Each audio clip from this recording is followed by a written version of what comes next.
Ciao a tutti ragazzi e come al solito bentornati sul canale. Mi scuso anch'io, come ormai hanno già fatto tutti, per il ritardo nel postare questo video, ma come sapete ci sono stati dei problemi tecnici che non dipendono dalla Juve, ma durante la conferenza stampa a Villarreal, e quindi ci è voluto un po' più di tempo, tra lavoro eccetera, postiamo solo ora. Comunque ringraziamo anche alcuni siti come quello del Bianconero che io seguo sempre e che hanno fatto un ottimo lavoro postando tante delle domande e risposte molto velocemente, quindi grazie. Comunque è chiaro, oggi parleremo di questa vigilia di Villarreal-Juventus e anche della conferenza stampa di Igor Tudor che ci ha dato qualche spunto, sicuramente una conferenza molto migliore dell'ultima vista per Atalanta, e ve lo dico subito, io non sono d'accordo con tutto quello che è stato detto, ma è normale, siamo qua per confrontarci e per cercare di condividere le nostre opinioni. Allora, come al solito ragazzi, prima di iniziare vi invito a iscrivervi al canale, vi ricordo che è completamente gratuito, cosa importantissima, ma soprattutto lasciate un mi piace e commentate. Servono almeno 10 commenti per video, così riusciamo un po' anche a far partire questo algoritmo, ma soprattutto a creare la community, che è la cosa più importante. Allora, è iniziato tutto un po' con il discorso di quelle che sono le motivazioni, che io quando sento queste cose mi viene sempre un po' da sorridere, perché credo che una competizione come la Champions League non abbia bisogno di tante motivazioni. Credo che una volta che l'hai acciuffata, come abbiamo fatto noi all'ultimo minuto nella partita contro Venezia con un rigore, le motivazioni dovrebbero esserci da sole. Comunque Tudor stesso ha parlato e ha risposto a una domanda per quanto riguarda la motivazione, e lui ha detto chiaramente che la squadra sta molto bene e che contro l'Atalanta abbiamo fatto una partita di livello e partita seria. Beh, qui mi fermo subito perché in realtà non condivido tutto quello che ha detto Tudor riguardo all'ultima partita che ci ha visto appunto impegnati contro la Dea. Credo che contro l'Atalanta abbiamo fatto una buona mezz'ora iniziale, 25 minuti, mezz'ora iniziale, poi sono arrivate la stanchezza, abbiamo visto dei giocatori che veramente hanno iniziato a fare molta fatica, c'è stata un sacco di imprecisione tecnica e tra l'altro anche parecchie difficoltà nelle cose un po' più, diciamo, non voglio dire banali, ma nel palleggio, che ci ha creato un bel po' di problemi. Quindi secondo me è un po' sbagliato definire la prova contro l'Atalanta di livello, perché alla fine nei 90 minuti è stata una partita chiaramente a due facce, in cui abbiamo visto una Juventus molto bene soprattutto nella prima mezz'ora e poi un calo che si è protratto nonostante il pareggio 1-1, e questo mi sembra giusto dirlo perché altrimenti ascoltiamo senza proprio dare le nostre opinioni. Turo tra l'altro ha messo in evidenza un dato che secondo me è interessante da riportare, anche da commentare, è che la Juve ha corso circa 122 km con tutti quelli che erano in campo, un dato che è chiaramente sopra la media italiana e anche sopra la media europea di campionati come la Premier League, dove in realtà si corre anche meno di quello che si corre in Italia spesso e volentieri, però correre tanto non significa correre bene. Questa è una cosa che persino il mio vecchio allenatore mi diceva sempre, la cosa importante è come corri, la qualità delle corse. Molto importante è il pressing con i tempi giusti, fatto tra l'altro all'unisono con la squadra che pressa tutta quanta insieme e quindi trova anche le posizioni giuste, e poi l'organizzazione chiaramente nelle coperture, perché quella è una chiave fondamentale e sappiamo che la Juventus ha avuto più di qualche problema. Io preferisco più essere nella media e correre 115 km, che è un po' la media insomma di quelle della Premier League. In Italia siamo più sui 118, ma preferisco essere nella media e avere le idee chiare e correre bene, piuttosto che fare 122 km come abbiamo visto contro l'Atalanta, 122 km anche molto disordinati. Quindi secondo me ci vuole anche un po' di gestione di quelle che sono le risorse. Infatti lì arriva anche Tudor che dice che Ildiz non è stanco e che giocherà, la stanchezza non c'è, appunto lì è quando menziona questo dato, e anche qua chiaramente sì, c'è un po' di pretattica, non possiamo essere d'accordo, l'abbiamo visto Ildiz nelle ultime due uscite, c'è stanchezza, c'è difficoltà, e soprattutto nel secondo tempo dell'Atalanta contro l'Atalanta, scusate, si è visto abbastanza questo calo normale insomma di atletismo, e purtroppo è stato meno brillante di quello che è stato in stagione, e secondo me, dico anche questa, chiaramente non contro l'Atalanta, però sarebbe stato interessante trovare una maniera per far riposare un po' Kenan Yildiz, che anche lui come gli altri ha bisogno un po' di rifiatare. Stessa cosa vale per i due Thuram e Bremer. Sono arrivati questi problemini fisici perché secondo me si è arrivata a questa situazione perché entrambi dovevano riposare un po' prima. Secondo me una gestione migliore di questi due calciatori ci avrebbe dato l'opportunità probabilmente di presentarci con entrambi per questa partita che è importante contro il Villarreal, e credo che,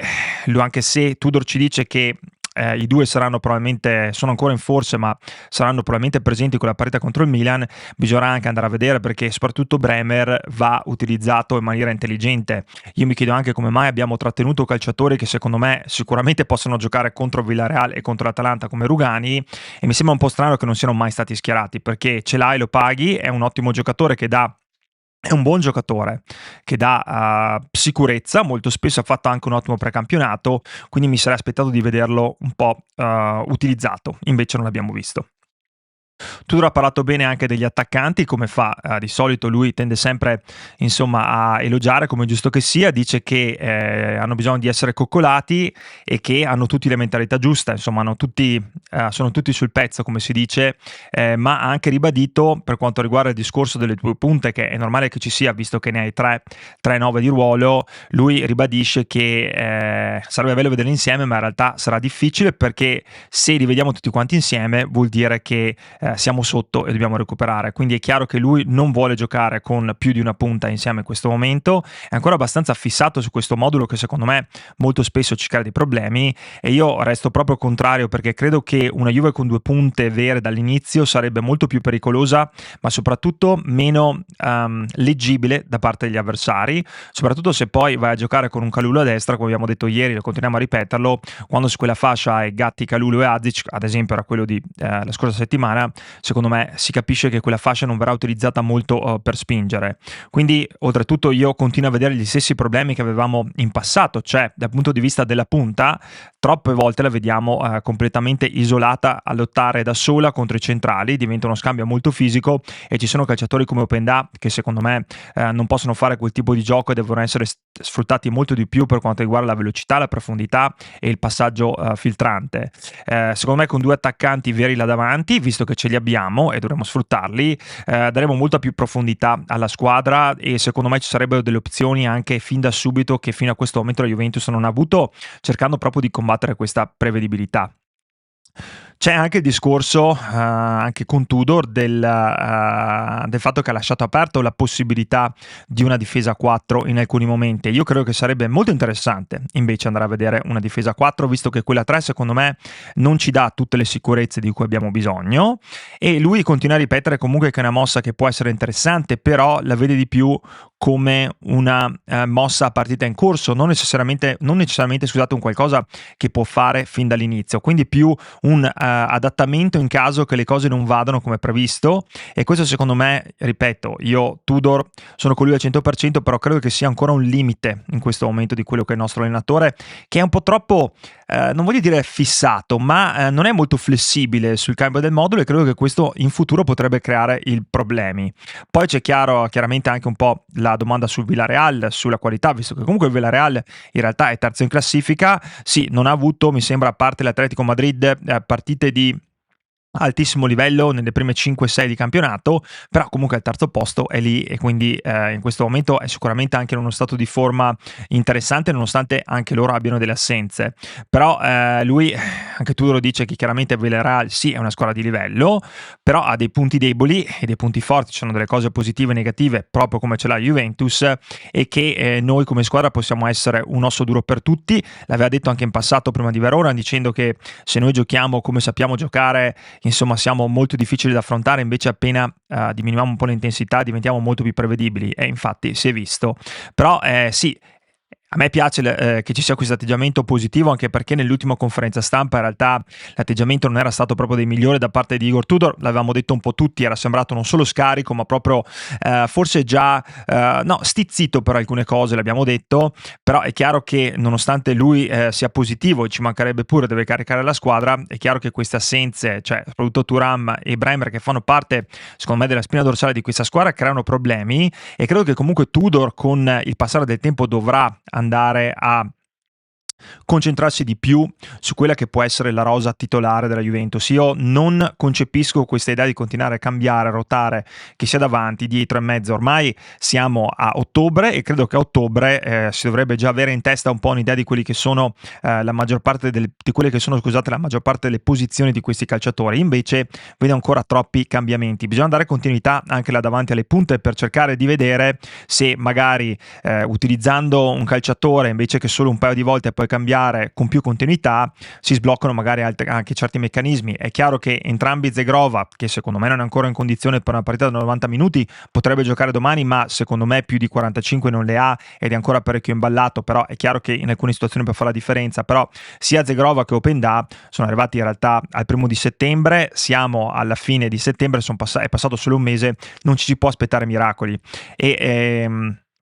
Ho sentito anche dire una cosa che secondo me va valutata, dobbiamo valutarla qua insieme, perché anche se questa conferenza secondo me ha avuto gli spunti interessanti, una cosa che mi ha lasciato un po' perplesso è come si sta parlando di queste due gare. Io sento molti tifosi della Juventus dire che queste due sfide, quindi Villarreal e Milan, sarebbero già decisive per la stagione. C'è chi addirittura chiede se Tudor potrebbe rischiare dopo queste due partite se avesse dei risultati negativi, e io credo che sia un'esagerazione. Come sempre vi dico, ci vuole molta calma ed equilibrio. Questo è il mantra, calma ed equilibrio. Questa cosa non ha senso, è un po' da tifoseria di reazione, più una tifoseria che si ferma un po' a pensare e che vuole in realtà ricostruire per il futuro, perché siamo appena alla seconda partita di Champions League e sappiamo che con questo nuovo format ci sono ancora 6 partite. Per carità, prima o poi bisognerà anche iniziare a fare punti, perché se vuoi rimanere in quella... se vuoi qualificarti, perché sicuramente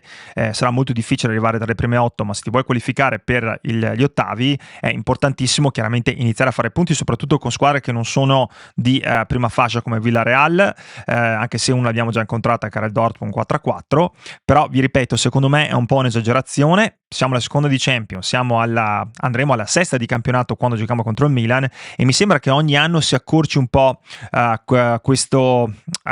il tempismo per giudicare. Una volta erano fine girone d'andata, poi sono diventate le prime 10, adesso arriviamo dopo 5 partite, insomma alla fine concluderemo che se perdi una partita dovresti essere esonerato. Allora ci vuole sempre un po' di calma e serve crescere, soprattutto dal punto di vista della squadra in questo momento, e trovare continuità. Non credo che sia importante in questo momento fare dei processi a tutto quello che succede e comunque essere troppo critici per una squadra che comunque si trova al secondo posto a un punto dalla vetta. E sì, quello che ci si può aspettare in questo momento dalla Juventus è che Tudor cerchi un po' di trovare finalmente il bandolo della matassa e che le prestazioni migliorino, ma soprattutto diventino più continue e consistenti da parte della Juventus. Credo che in conclusione questa conferenza stampa possiamo dire che c'è un atteggiamento sicuramente migliore rispetto all'ultimo da parte di Igor Tudor, che chiaramente ha in questo momento l'interesse a motivare la squadra di fronte a una partita che non sarà così semplice come si può pensare, perché uno dice Villarreal non è Real, ma in realtà sarà una partita complessa. Mi sembra giusto dare fiducia a Ildiz, anche se credo che prima o poi bisognerà dargli anche tempo di riposare per non andare poi a creare dei problemi come ci sono stati con Bremer e Thuram, anche perché, ripeto, ci sono delle alternative, soprattutto in alcune partite. È chiaro che Bremer è più forte, lo dico subito, ma ci sono delle alternative e ce l'ha in panchina per quanto riguarda la difesa, e secondo me sottovalutare così tanto Rugani in alcuni match mi sembra un errore un po' sbagliato. Serve correre meglio, perché correre tanto non è l'unica risposta, bisogna correre meglio, non solo di più, e farlo anche con intelligenza e farlo in maniera coesa come squadra. Poi secondo me ci sono delle cose da dire, ripeto, come la gara con l'Atalanta che non è stata all'altezza. È chiaro che si vuole salvare un po' la faccia, ma sì, buoni 25-30 minuti, poi abbiamo mollato. Migliore gestione della rosa, secondo me è qualcosa che ci dobbiamo portare a casa anche un po' da queste ultime partite, e resto convinto, ripeto, a mio parere, che 2 punti ci darebbero più opportunità e sarebbe una Juve in alcune situazioni meno prevedibili, anche dando più supporta la punta da davanti, che spesso, che sia Openda, che sia Davide o che sia Vlahovic, si trova completamente isolata a lottare contro i centrali dell'altra squadra. Però ragazzi, domani col Villarreal secondo me capiremo davvero dove siamo e come possiamo poi competere in Europa. Questo non vuol dire che vittoria o sconfitta tutto sia perduto o siamo finalmente a posto. Ci vuole equilibrio, guardiamo com'è, facciamo le nostre valutazioni e cerchiamo di capire se quest'anno, insomma, questo questo percorso di crescita è iniziato, se siamo ancora ai blocchi di partenza. Comunque, prima di salutarvi, voglio chiedere cosa ne pensate chiaramente delle parole di Tudor, se siete d'accordo un po' con la sua visione e se vi convince l'idea di schierare due punte in questa Juventus e di cambiare modulo, magari anche passando con una difesa a 4 o magari giocando con un 3-5-2. E volevo anche sapere se siete d'accordo sul fatto che queste partite siano già così decisive come tanti tifosi stanno già descrivendo, oppure se vi sembra, come la penso io, un qualcosa di leggermente esagerato. Comunque ragazzi, domani è una partita importante, chiaramente ci sarà tanto di cui parlare nel post partita, quindi ci vedremo, però mi raccomando, non vi dimenticate, ci vuole calma, equilibrio, ma soprattutto non mollare mai, il metto in testa e pedalare. Come sempre, forza Juve ragazzi, un bacio.